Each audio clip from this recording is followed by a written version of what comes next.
আসসালামু আলাইকুম রহমতুল্লাহ। সবাই কেমন আছেন? প্রতিদিনের ন্যায় আজকেও গরু ছাগলের ঘাস কেটে আসার পর গরুটাকে গোসল করালাম এবং আমিও নিজে অজু গোসল সেরে জোহরের নামাজ আদায় করে নিলাম। দুপুরে খাবার খেয়ে আমার ব্যবসা প্রতিষ্ঠান অর্থাৎ দোকানের উদ্দেশ্যে বাড়ি থেকে বের হলাম। বাড়ির পাশেই আমাদের নতুন মসজিদ তৈরি করছে। সেই মসজিদের সামনে রাস্তার উপর অনেকগুলো রাজহাঁস আমার পথ আগলে দাঁড়ালো। ওদের আচরণ দেখে মনে হচ্ছিল ওরা যেন আমাকে কিছু একটা বলতে চাইছে। তো যাই হোক, ওদের পাশ কাটিয়ে যেতেই মনে হলো এমন সুন্দর একটি দৃশ্য ক্যামেরাবন্দি করে নিলে কেমন হয়। তাই কয়েক সেকেন্ডের একটি ভিডিও ক্লিপ নিয়ে নিলাম। দোকানে এসে দোকানদারি করছিলাম, হঠাৎ করে দেখলাম আমার দোকানের পাশেই বেশ কিছু রাজহাঁস ঘাস খাচ্ছে। তো কৌতূহলবশত হাঁসের দিকে আগায় গেলাম। দেখলাম ওরা ঘাস ছিঁড়ে ছিঁড়ে খাচ্ছে।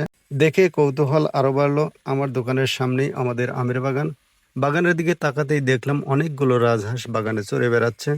আমি দোকানে একজনকে বসিয়ে রেখে হাঁসগুলোর একেবারে কাছে চলে গেলাম। দেখলাম হাঁসগুলো সুন্দরভাবে ঘাস লতাপাতা ছিঁড়ে খাচ্ছে।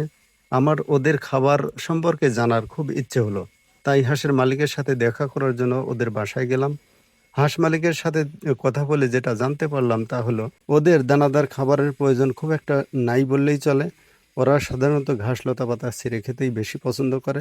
রাজহাঁস পালন করা নাকি খুবই সহজ। সার্বিক দিক দিয়ে চিন্তা করে দেখলাম আমার বাড়ির আশেপাশে যথেষ্ট পরিমাণে খোলা জায়গা রয়েছে এবং ঘাস লতাপাতারও অভাব নেই, যার কারণে রাজহাঁস পালন করা বোধহয় আমার জন্য খুব একটা কঠিন হবে না। তাই রাজহাঁস পালন করব বলে সিদ্ধান্ত নিলাম এবং আগামী মাসে 20 পিস বাচ্চা নেব বলে হাঁস মালিকের সাথে কথা ফাইনাল করলাম। রাজহাঁস পালনে অভিজ্ঞ ভাই বোনদের কাছ থেকে গঠনমূলক পরামর্শ আশা করছি। আমার এই ভিডিওটি ভালো লাগলে লাইক এবং কমেন্ট করুন এবং আমার এই চ্যানেলটিকে সাবস্ক্রাইব করে পাশে থাকুন।